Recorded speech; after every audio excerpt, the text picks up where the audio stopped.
He is physically handicapped. Құдай арғандай мүмкіншілігі чектерге майып инсандарды жаратқан. Аны емне мақсат менен жаратат Құдай? Beautiful opportunity. Thank you. Brother asked a very good question. Бұл туғаным жақсы сұрау берді. Не үшін Құдай айырым адамдарды кейбір дене мүшесін кем туаса майып қылып жаратқан дейді. Туған бұл сұрауға жауапты Құрандағы Мүлк сүресінің 2-ші аятынан тапсақ болады. Chapter number 67, verse number 2, which says, Allazi khalaqal mauta wal hayata. It is Allah. Ал аятта Алла қараңардан кимиңер жақсы іштерді жасарыңарды байқау үшін сілерге өмір менен өлімді берді дейді. Туған сен маға емне үшін кейбір адамдар майып болып төрөлөт, кейлері жақыр болып жашасат, кейлер туылған деле туаса майып болып туылат. Андай шордулардың емне күнөсү бар деп сұрау бердің. And that's the reason the Hindu philosophers Тағы ушул суроо индуистик философторду дагы көп ойлондурган. Ошон үчүн алар самсара деген түшүнүктү ойлоп тапкан. Мындайча айтканда, өлүм өмүрдүн адамдарды айланып көчүп жүрүүсү. Мен салыштырмалуу диндер тарыхын окуп жүргөндө Веданы окуп калдым. Ал жерде Буннажиннам тууралуу билдим. Бун дегени кийинки дегени, а жаннам бул төрөлүү деген маани. Кийинки төрөлүү, мындайча айтканда өлүмдөн кийинки төрөлүү. Өлгөндөн кийинки жашоо тууралуу Куранда да айтылган. А бирок Ведада өмүр менен өлүмдүн циклдуу айланпасы тууралуу, өлгөн соң жашоо бар экени, кайра өлүп кайра төрөлүү болору тууралуу эчтеке айтылбаптыр Ведада. А бирок индуистик философтор карма деген түшүнүккө таянышат.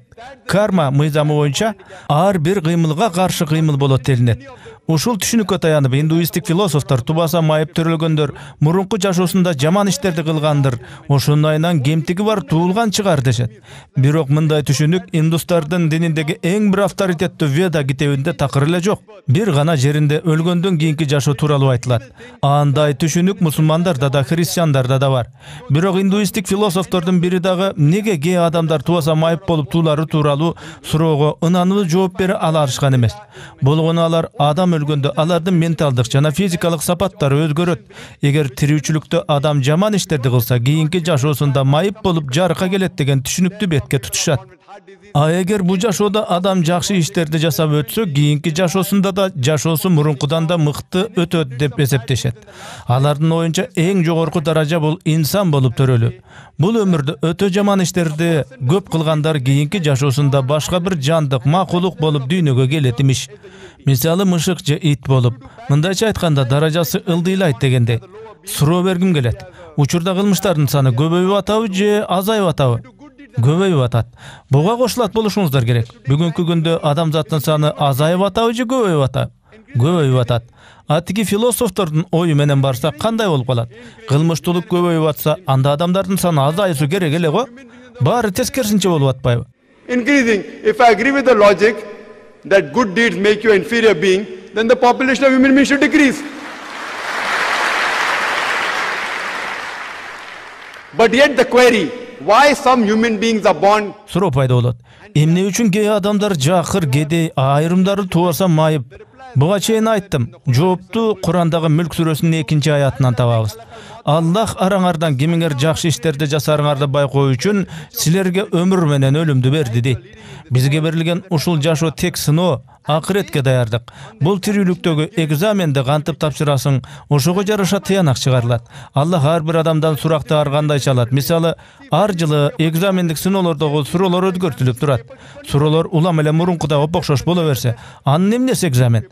Так ушул сыяктуу эле кудуреттүү Аллах ар бирибизди ар кандайча жол менен сынайт. Кээ бир инсандарга Аллах байлык, мүлк берип көрөт. Кедей кембагалдардын акысын, зекетти берер бекен жок бекен деп. А кедей кембагал адам эчтеке төлөбөйт бу дүйнөдө. Ошон үчүн байлардын милдети өтө көп. Ошого жараша сурагы да көп. Иса алейхиссалам айткан, бай киши бейишке түшө албайт деген. Ал эми Мухаммад саллаллаху алейхи ва саллям болсо, бай кишинин бейишке кирүүсү кыйын болот деген. It is difficult for a rich person to go to heaven. Ошон үчүн биле жүрөлү, ар бир барчылык үчүн, ар бирибизге берген мүлк ырыскы үчүн акыры жооп беребиз. Айрым адамдар тубаса оорулуу же майып болуп туулат.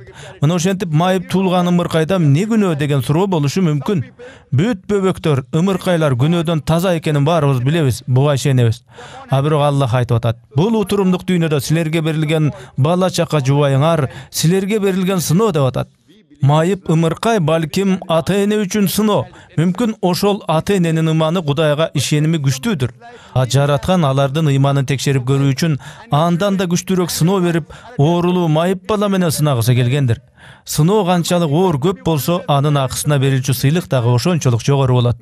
Бул кадимки окуу жайларында эле докторантурадагы сыноолорго караганда мектептеги сыноо экзамендер кыйла эсе жеңил. Бирок докторантурада экзаменди ийгиликтүү тапшырган болсоң, илимий даражаң ошого ылайык жогорулайт да. Ооба, докторлукту алуудагы экзамендер өтө оор, бирок анын сыйлык баркы дагы жогору болот да.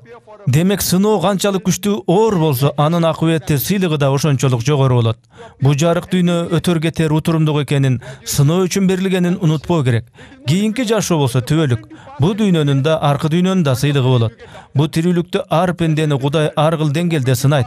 Майып болуп төрөлүп калса эле, демек ал ымыркайдын күнөөсү бар үчүн ошентип жаратылыптыр деп түшүнүү туура эмес. Ал мурунку жашоодо жаман иштерди жасаган, ошон үчүн майып болуп калды деген индуисттик түшүнүк дагы туура эмес. Баланын майыптыгы ата-эне үчүн сыноо болушу ыктымал. Же ал оору баланын өзү үчүн сыноо болушу мүмкүн. Эки учурда тең жараткан пенделеринин сабырынын, ыйманын, Кудай болгон ишенимин күчүн сынап көрүүдө. Карап турсаңыз, кээ бир адамдар аз камсыз болгон жакыр үй бүлөдө, кээлери бай үй бүлөлөрдө, айрымдар оорулуу майып төрөлсө, айрымдар ден соолугу чың болуп төрөлүшөт. Мунун баары Кудайдын мурунтан сенин маңдайыңа жазылган тагдыр сыноосуна жараша. You know, when we have a 100-meter dash, Мисалы 100 метр аралыкка чуркоодо деле ден соолугу чыңдарга караганда, бир аз ден соолугунда мандем, кемтик барлар чуркоону бир нече метр алдырактан башташат.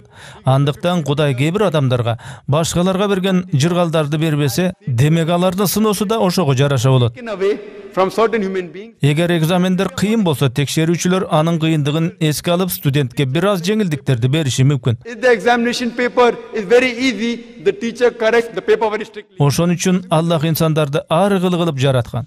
Аларды тили, жашаган өлкөсү, терисинин түсү, ден соолугу, материалдык абалы ар кыл. Ошол сыноолордон инсандар кандай өтөт, анын баары акыреттеги суракта аныкталат. Сурооңузга жооп бердим деп үмүттөнөм. Урматтуу YouTube катталуучулар, мына ушул сыяктуу видеолор көбүрөөк которулсун десеңиз, жаңы которулган ар бир видеону көргөн сайын колдоп, азыраак болсо да тыйын которуп туруңуз. Сиздин ошол азыраак колдооңуз менен тоодой сооптуу иштер бүтөрүнө ишениңиз. Анан дагы YouTube'дагы диний тематикадагы кандай видеолорду которуу туура болот, кайсы диний аалымдардын видеолорун которсок болот. Ошол боюнча сунушуңуздарды берип, ошол видеолордун шилтемелерин, ссылкаларын комментарийге калтырып туруңуздар. Колдооңуздар үчүн чоң рахмат.